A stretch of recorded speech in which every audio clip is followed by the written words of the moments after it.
When I was 9 and 10 years old, I was interviewing my grandpa before he died about where he came from and what he had. So this has been part of my life. When I was in 5th grade, I started reading the ancient history books that were in the classroom for the next grade up. And I got a fascination with ancient history that has never left. So I get on a train in Tulsa with my trunk and my record player. And I head off to Boston, coming from a world that is as different. I mean, Massachusetts was never perfect, God knows. Yeah. But coming to Massachusetts, in 1966, I came with stockings, gloves, hats. Within 2 weeks, I had to go to the Army Navy store to buy jeans. I'm telling you, in high school, I couldn't wear pants to school.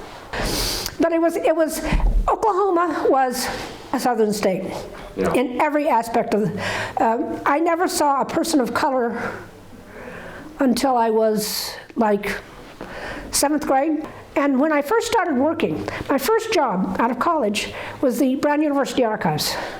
I had never set foot in the city at all. And I'd lived in New England then at that point for 40 years. It had a reputation.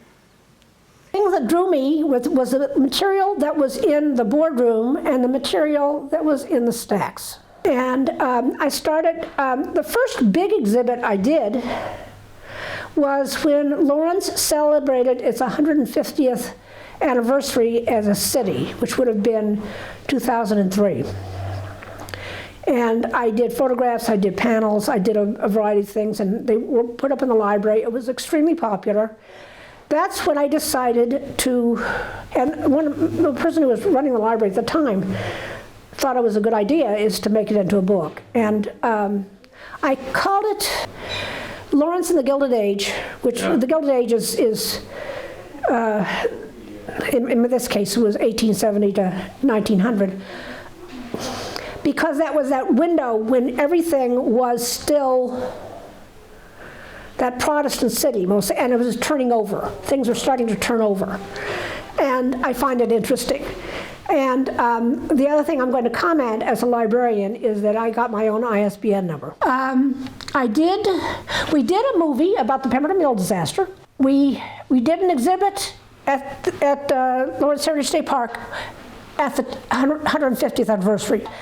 Jim O'Shane helped us with the video. They did an exhibit for Lawrence High School, Lawrence Police Department, and I gave them all the panels that I used in that.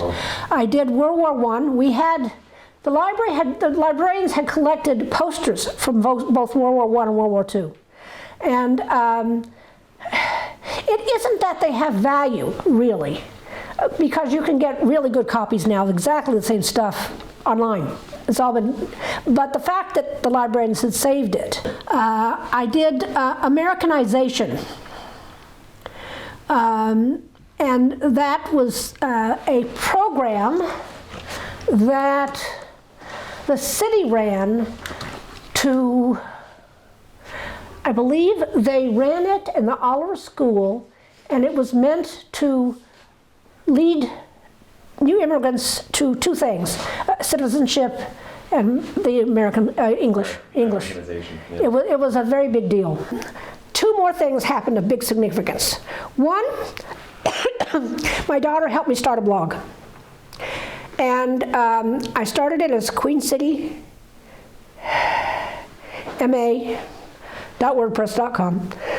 I still remember that. And she helped me put it together, and I used this as what someone else had described to me, and this was the archives at the University of Massachusetts, Amherst, that it's a catalog. So you'd start putting in things, images and stories and connections to other things, live connections to other ways of looking for things. So that's what I did with the catalog. The next big thing that happened to me, and the History Center caught on to it quicker than I did, that was Digital Commonwealth. Are you aware of it? Yeah. It's wonderful. I mean, I think we're one of the first states to do anything like it. my home state, I don't think, is doing anything close to it. When I discovered this, I would send things like maybe twice a year for them to take care of. They would come to me in person and pick the stuff up and bring it back. Okay. This is special collections material. Everything from Poole's Index of the Periodical Historical Literature. I think even since I cataloged this stuff, I'm not sure the value has continued. So it could be something that one could go through. I have a very hard time throwing books out.